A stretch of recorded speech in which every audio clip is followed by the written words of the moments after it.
There are some changes coming to virtual queues, I guess, in terms of saying goodbye to them when it comes to Tiana's Bayou Adventure and Guardians of the Galaxy Cosmic Rewind starting next week. Yeah, so starting February 25th, which I believe is Tuesday, both attractions will have a standby line and Lightning Lane. Now, Tiana's will still be available on Lightning Lane Multipass. A Cosmic Rewind is still available to purchase for Lightning Lane Single Pass. Cosmic Rewind will also be available during Epcot Early Entry, which is the 30 minutes that hotel guests get before regular park opening to like ride certain attractions. Tiana's is still not available during Early Entry because Frontierland is closed during Early Entry. But we finally have an end to Cosmic Rewinds, which is crazy because we've had that in place since May of 2022. Yeah, there's been rumblings for years that they were at some point going to get rid of it, which makes sense. I mean, I think when it comes to virtual queues, I'm curious what you think. Okay. I think people that go all the time like them a lot, like locals, because you really figure out, like, it's not hard to learn how to get in there and get them pretty easily. And it's a good way to, you can essentially, it's almost like getting a lightning lane in a way to be able to do that. I think for your average park guest, I feel like in general they don't like it as much because I feel like there is a learning curve. You got to do it at 7 a.m. People may not get up in time to do it. And if it's a ride that you're just dead set on doing, like if I really want to do Cosmic Rewind, I think most people would rather just say, you know what, I'll wait, whatever the wait, an hour and a half to do this versus vying for a virtual lottery in terms of getting it. Because again, if you don't know the system that well, it can seem a little bit overwhelming. Yeah. So I feel like most park guests probably prefer it this way, to not have virtual queues. I mean, that's what they've done. Universal's done that forever with Hagrid's. They used to do virtual queues and they got rid of it. Basically, it's like, if you really want to do it, you're going to have to wait probably 60 to 90 minutes to do it. But I feel like most people are more, at least you have a chance to ride it, I suppose, versus just you're just out of luck unless you get the lightning lane to do it. Yeah, I would agree. I think that the people that come more frequently, like locals or annual pass holders, have, I'm not going to say game the system because that's not the right word, but like just done it enough to where they get really good at getting virtual queues and it's not a big deal. And then you have the ease of being like, okay, I am, 30 minutes from the parks and I'll just wait until they call my group and then I'll go. Right. You know what I mean? Instead of like actually having to think about like, okay, well, if I go, then I might have to wait longer. So I understand that point of view. And I kind of feel the same way. Like I would prefer to have a virtual queue because, again, I know how to do it. It's not a big deal. I'm up at 7 usually anyway. So you know what I mean? Like it's not a big deal to me. But I get it with the guests that come less frequently, aren't as familiar with how to do the virtual queue system because, like you said, there is a learning curve. Like it's not easy to do like at least the first time. And there's a lot of people that come like once a year and they're just like, okay, I have to do this at 7 a.m. Like, What if I don't want to get up early? What if I don't do this?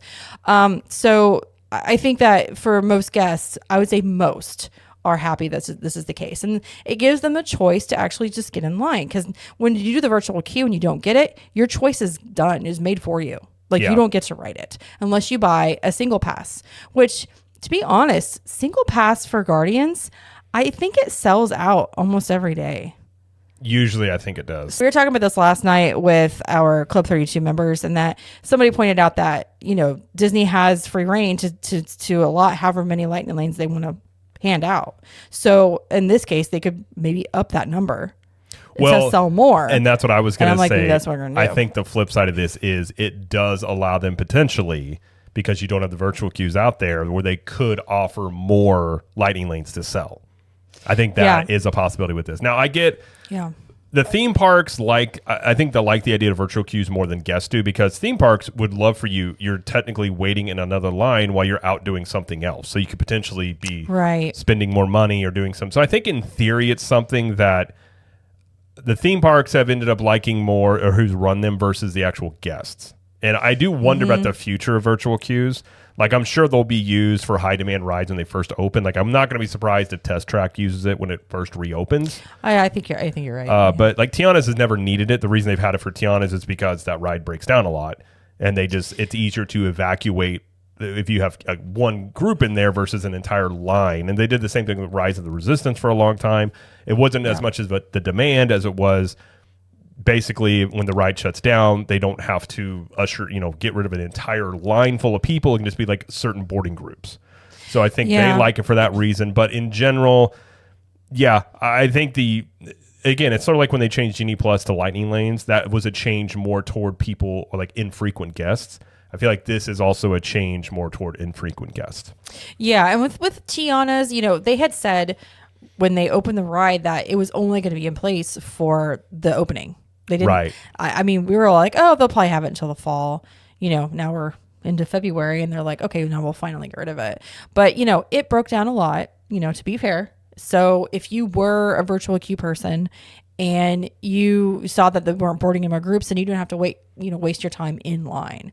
So that was nice. But I think what they're doing now, at least according to some people that were writing it lately, because I haven't written it in a while, even if there were certain like animatronics that weren't working or certain audio cues that weren't working, they were still going through the ride. I think they opened up, more like B and C modes. Probably, or whatever that is. They weren't shutting the whole thing down just because like one section wasn't working. So I think if that's what they're going to do, then virtual queue going without it is more practical. We'll see what the standby line looks like. I assume it's going to look close to what Splash Mountain looked like, especially during the summer, hour, 75 minutes. It's going to depend on the season. Yeah. Well, and the other thing it does too is I think this probably changes rope drop, say at Epcot for sure. For sure. Because now you're going to have more people going over to Guardians. It'll probably even out Ratatouille. It'll probably even out Frozen. So those rides presumably will have lower wait time. So it's kind of like even. And then when Test Track opens, you're probably going to have much more of lower waits upon, like early park entry or, rope drop. So I think it does. And that's the thing too, is like there's a lot of, rides that are, under refurbishment and not running right now. So this does help with having more people in lines versus clogging up other lines as well. Yeah. So I do wonder going forward how often they end up using it because for that reason. My advice, if you want my advice on this, the best strategy with Guardians early entry for me personally would to buy a single pass. Because if you decide, hey, I am going to just do let's say I'm just going to do early entry for this ride, you could still do that. But again, it's a long ride. Yeah. You know what I mean? So you might already have a line, especially at the beginning when that's all, rolling out. You might already have a line going in standby.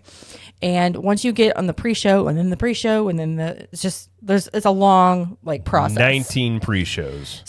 So I mean, the only thing you're riding during early entry is Guardians. That's just the thing. What I'm saying is get a single pass. When you go through the Lightning Lane, it doesn't take as long. I don't know how it'll be with standby, but I'm assuming it'll be like it was with virtual queue, where you go by pretty quick. And do a single pass and then rope drop, still rope drop, Frozen or Remy's. And then if you want to do multi-pass, you can, or you can maybe get 2 rides in during early entry. It just depends on where you're coming in from. But I think you can get more done if you don't rope drop Guardians. Probably. Maybe. Probably. Again, it just depends on where you're coming in from. If you're coming in from International Gateway or the front of the park, what's more important to you? Me personally, I would probably try to get a single pass if it was just me.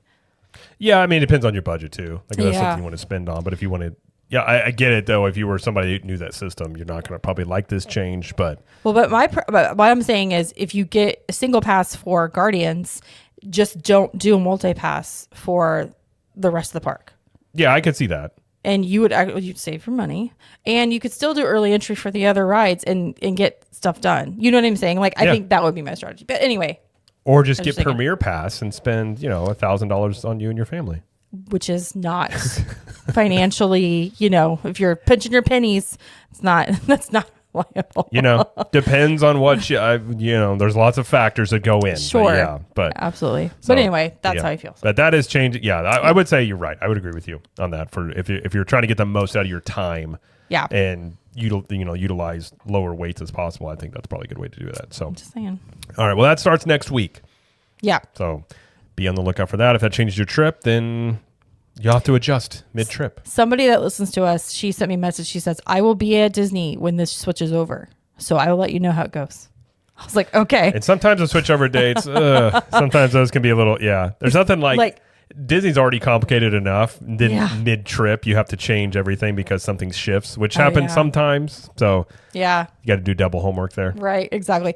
She's going to be there when it has virtual queue and then when it doesn't. So that would be interesting to see how it times out the last day they do it versus then you go the next day and to see what that's like. That would be very interesting. Be kind to those cast members. They're learning just like you are. So, although I don't know how much it affects cast members too much. It's probably easier on them because they don't have to booking windows and all that. There's maybe less than normal because you have the lightning lanes you're only dealing with. Sure. Just saying. Yeah. It's a different thing. So. Fair enough. Fair enough. All right. Well, that's it on that one.